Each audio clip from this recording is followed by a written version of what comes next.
seperti apa yang akan timbul ketika denda damai ini dipaksa diterapkan?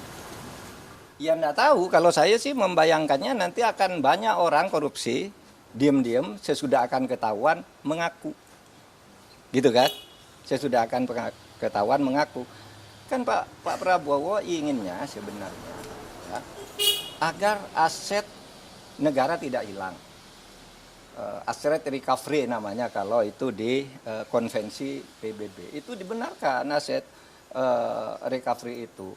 Tetapi yang termudah agar tidak terjadi diam-diam penyelesaiannya. Dulu saya sudah pernah mengusulkan loh. Tahun 2001 ketika saya Menteri Kehakiman, lalu saya tulis lagi usul itu di dalam buku saya yang terbit tahun 2003. Judulnya Setahun Bersama Gus Dur. Mari kita maafkan aja gitu. Tapi terbuka.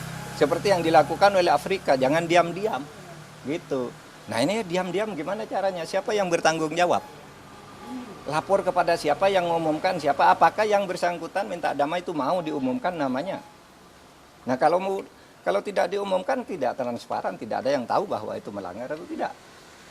Tapi kalau diumumkan ya lewat pengadilan aja. Dan salah kalau mengatakan undang-undang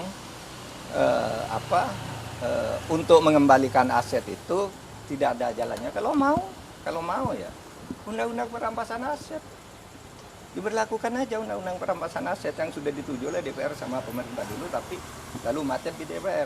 Itu saja diundangkan, itu lebih gampang ya, undang-undang perampasan aset itu kan bisa dilakukan begitu.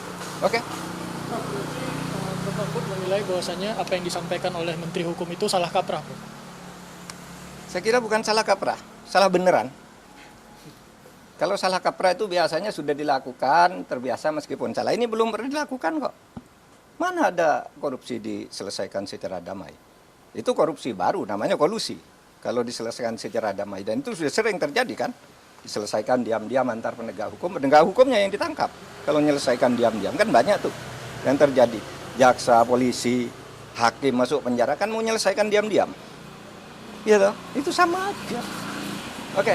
Pak, tapi Pak Andi kan ada menyinggung sedikit soal turunan dari undang-undang kejaksaan. Ini apakah ada terkaitan dengan Ya itu yang saya katakan tadi itu menyebut undang-undang kejaksaan itu salah.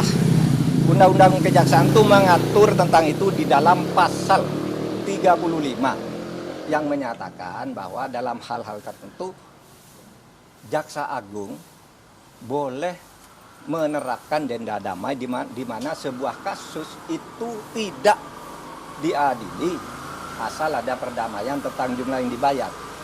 Itu pasal 35 menyebut bahwa itu hanya untuk tindak pidana ekonomi. Lihat aja pasal 35 itu tindak pidana ekonomi itu ada 3. Kepabeanan, perpajakan, dan apa tadi? Dan bea cukai. Hanya itu yang boleh, kalau korupsi lain tidak boleh, tidak pernah ada, dan tidak boleh ada. Tapi terserah aja, nanti lihat aja akibatnya akan lari semua orang koruptor diam-diam kalau mau ketahuan baru ngelapor, minta damai, dan kita tidak tahu siapa yang mendamaikan, kan gitu.